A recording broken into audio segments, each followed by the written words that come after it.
voninahitra lehibe ho any mandray nareo rehetra atao amin'ny maso vo amerikanina ankalaza ny tsingerin-taona fa 7 nazon'ny États-Unis ny fahaleovantenany.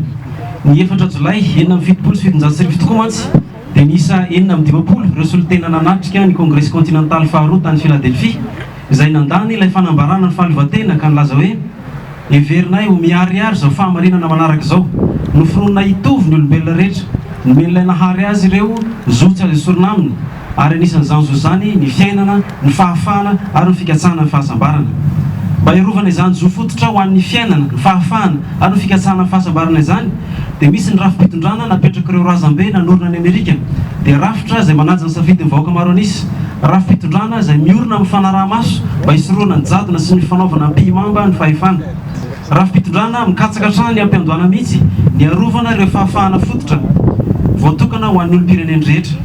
Na izany azy nefa tsy Amerika irery ihany no miazona ireo sotoavina demokratika ireo dia ny fiarovana ny fahafahanimponina ny fahalalahana ara-politika ary ireo zolombelona fototra efa nanjary foto-kevitra ekena maneran-tany izy ireo ka vahoaka afaka manerina zao tontolo izao no miaro sy miady miafy mba hahazoana azy ireo.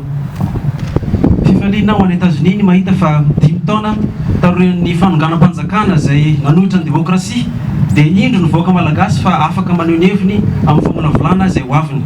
Arabanay taona ny filoha Hery Rajaonarimampianina ny prime ministre Cool Roger ary ireo mpandray anjara politika nisongadina hafa anisan'izany Dr Jean-Louis Robinson noho ny fahaiza-mitarika ny asehony izy ireo ka nandraisan'ny fepetra namerenana Madagasikara eo amin'ny toerana mendrika azy eo anivon'ny fiarahamonim-pirenena. Raisiko ho aza sy voninahitra lehibe indrindra dia miaraka amin'Andriamatoa prime ministre hajaina Cool Roger amin'ny fitarihana izao lanonana izao. Ny fanatreha Netanyahu no manamarika ny fotoana voalohany indrindra natongava amin'ny prime ministre malagasy mbola amperinasa tato amin'ity trano vaovao maso voity hatramin'ny nahavitana azy tamin'ny taona 2010. Mankasitraka indrindra tompoko lahajaina ny fanatrehanao hanome voninahitra izao lanonana izao sy ny fahatsaran'ny fifandraisan'ny firenena rotonta izay ariariny izao fahatongavanao itaona izao. Efa lalina sady maharitra ny fifandraisana teo amin'ny États-Unis sy Madagasikara ary ity taona 4 ity no manamarika ny tsigeri-taona fa 70 ny antombohan'ny fifandraisana ara-diplomatika teo amin'ny firenena rotonta tamin'ny taona 470 hatramin'ny taona io États-Unis no efa nikatsaka izay hanatsarana hatrany ny hoavin'ny mponina teto Madagasikara. Manana endrika maro ny fiaramasantsika ankehitriny raha amin'ireo endrika misongadina indrindra isehon'izany ny asa ataon'ireo mpilatsaka ny sitrapo misy 20 latsaka kely avy amin'ny corps de la paix izay mahay amin'ny teny malagasy ary miasa any amin'ny toerana maro manerina nosy any amin'ny tobim-pahasalamana eo amin'ny sehitry ny fiompiana sy fambolena ary mampianatra tenglisy any am-pianarana. Anisan'ny endrika misongadina isehon'io fiaramasantsika ihany koa ny fanakalozana eo amin'ny sehitry ny fanabeazana sy ny kolotsaina na raha-pomba ofisialy io na tsy. Teo ohatra ny fandraisan'ny Tarka Bakomanga anjara tamin'ny hetsika Dance Africa nokarakarain'ny Brooklyn Academy of Music tany New York. Teo koa ireo ekipa siantifika tonga teto Madagasikara andinika momba ny gidro sy ny karazam-biby hafa izay tsy hita afa-tsy eto amin'ny nosy. Teo ihany koa ireo solitena ny tanora malagasy ny safito izay iaona amin'ny filoha Obama ao anatin'ilay hetsika Young African Leaders Initiative. Izany rehetra izany dia milaza fa miara-mentana ny Amerikana sy Malagasy hanamafisana orona ny firahalaina sy ny fankahazaona tsara. Ny fanaovana izany dia voamaika manamafy ny hanitry ny lova napetraky Andy Razafy ilay mpamorokira malagasy sady Amerikana nonona tany Harlem New York tany amin'ny taona 20. Izy io mantsy dia namorona hira manjatony izay efa niralaofo ny anjaresina toa ny Cab Calloway, Fats Waller ary Benny Goodman. Mbola misy koa endrika hafa isehon'ny fifandraisan'ny firenetsika rotonta dia ny asa goavana totosain'ny USAID ho an'ny fampandrosoana. Nanao ezaka lehibe tokoa mantsy ny USAID izay mankalaza ny 70 taona ny asany teto amin'ny nosy ka dia États-Unis no nanjary iray amin'ireo manolotra fanampiana mivantana betsaka indrindra ho an'i Madagasikara. Nandritra ny 5 taona ny itondran'ireo nanomboka-panjakana teto dia nihoatra ny $10 isa-taona ny fanampiana mivantana ny mponina natolotra États-Unis amonjena aina ka nampiariary fa na dia tsy nankatolona fitondrana tamin'izany fotoana azy États-Unis dia nanaiky fa tsy azo titsita ireo zavatra ilain'ny vahoaka malagasy maika. Ankehitriny anefa dia efa mijoro ary miasa ny fitondrana malagasy vao fidy fitondrana izay ankatoavin'ny États-Unis ary iraisina tanandroa ho mpiara-miambonantoka. Tamin'ny volana marsa teo ny filoha Rajaonarimampianina dia nanao ny fitsidihana tany Washington sy New York ary tsy andronay indray izay ahatongavan'ny filoha Rajaonarimampianina handray anjara amin'ny fihaonana tampony eo amin'ny États-Unis sy Afrika miaraka amin'ireo filoham-pirenena hafa amin'ny volana Aogositra. Ny volana Septambra 2021 no tonga voalohany teto Madagasikara ny tenako tanatin'ny herinandro nanaovana sonila hitondrosotra ny Sadek indrindra. amin'izao tsika miteny zao dia mbola misy ireo andiny misongadina amin'ny tondrozoritra io no mbola tsy totosa. Anisan'izany ny andiny faharoapolo mikasika ny fiverenana tsy misy fepetra ho an'ireo sesitany noho ny antony politika. Ny fanatotosana io andiny mavesa-danja io dia idika fanaovana dingana lehibe anakekezana ny fampihavanam-pirenena ary anakatonana tanteraka ny pejy mifandraika amin'iny krizy naharitra 5 taona iny. Etsy andany anefa dia kely États-Unis fa nisy ny dingana efa vita teto amin'ny firenena.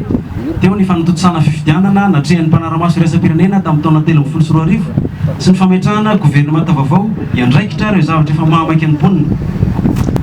Tamin'ny volana may lasa teo dia nanambara i Washington fa nifoanana ireo sakana ho an'ny fanampiana ara-pandrosoana ho an'i Madagasikara izay nanakery hatramin'ilay fanonganam-panjakana tamin'ny taona 2014. Vokatr'izany dia toy izao ny zavatra atolotry ny USAID ho an'ny taom-piasana 2014. Isy aloha ny teti-bola $540 ho an'ny fandarana momba fahasalamana hanasoavana ny vahoaka malagasy.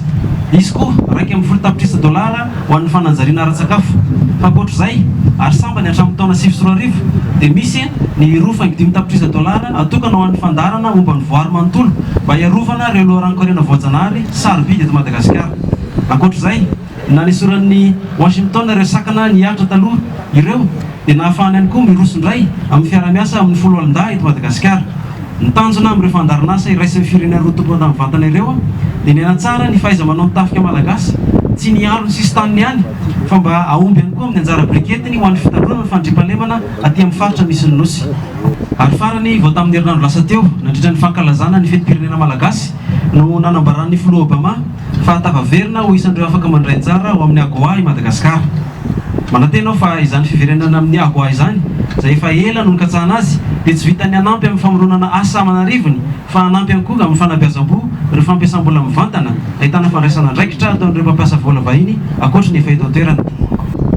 Ireo dingana rehetra ireo dia mampibaribary fa misy niezaka lehibe ny zoro Madagasikara hanovana ny toerana nisy azy teo amin'ny sehatry ny demokrasia hatramin'ny nandraisako anjara fitenenana teto amin'ity lampiazo ity nandritra ny fankalazana ny fetim-pirenena Amerikanina tamin'ny taondasa. Ary manam-porofo ihany koa fa États-Unis dia mametraka ny fitokisany amin'ny vahoaka malagasy sy amin'ny hoavin'ny Madagasikara. Ao anatin'ny fiara-miasa amin'ny fitondrana sy amin'ireo mpiara-miombonantoka resam-pirenena hafa eto Madagasikara dia vonony izahay ny hanome aina vaovao indray ny fiara-miasantsika ary amerina ny havesa-danja amin'ny fiara-miasa sy ny fanampiana izay nanampy an'i Madagasikara hanatratra ireo tarehimarika loha larana tamin'ny fampandrosoana 10 taona lasa izay. Raha mijery anareo manatrika etona ny tenako ny hany tojony masoko dia sakaiza sy mpiara-miasa maro izay nitondra anjara briky lehibe tamin'ny fandriampahalemana ny zoro Madagasikara tamin'izay vanim-potoana ny van'ny toerana misy azy izay. Nanampy ny firenena hiala tamin'ny fitondrana nonga-panjakana ka ny baby ny sazin'ny fiarahamon'ny pirenena akany amin'ny fitondrana mavitrika voafidy tamin'ny fomba demokratika ka mampisy fanantenana ho an'ny hoavy. Koa mamela ianareo hisaotra betsaka anareo tsirairay avy noho nandraisanareo andraikitra anorenana ho avy tsara kokoa ho an'ny mpony eto Madagasikara. Raha miomana andaon'i Madagasikara amin'ny volana aogositra ny tenako dia efa ho telo taona izay nitoerako teto dia feno fanantenana aho mahita fa higoaka ny vokatry ny fampandrosoana sy ny fahombiazana amin'izay Madagasikara ao aoriana ao. Satroko marina eto am-pamaranana fa fantatra États-Unis tsara ireo fanamby sy fotoana fanararoatra rehetra misy amin'izao fotoana hiadian'i Madagasikara hanangana ho avy tsara kokoa ho an'ny taranaka ho avy izao. Ary satria États-Unis no mbola iray amin'ireo mpanolotra fanampiana mivantana betsaka indrindra ho anosy dia azononay ny fahavononanay hanohana ny fampandrosoana ara-tsosialy sy ara-toe-karena eto Madagasikara. Hanavao indray ny fiaraha-miombonantoka mafiorina hatry ny fahagola miaraka amin'ny vahoaka malagasy ary anao izay azo nantoka fa ny finoana na fahatokina napetraka ireo razambe nanorina ny Amerika mikasika ny fiainana ny fahafahana ary ny fikatsahana fahasambarana dia tsy États-Unis irery ihany no hiady azy ireo na hiaro azy ireo fa i Madagasikara sy izao tontolo izao mihitsy. Misaotra tompoko lahy, mankasitraka tompoko vavy.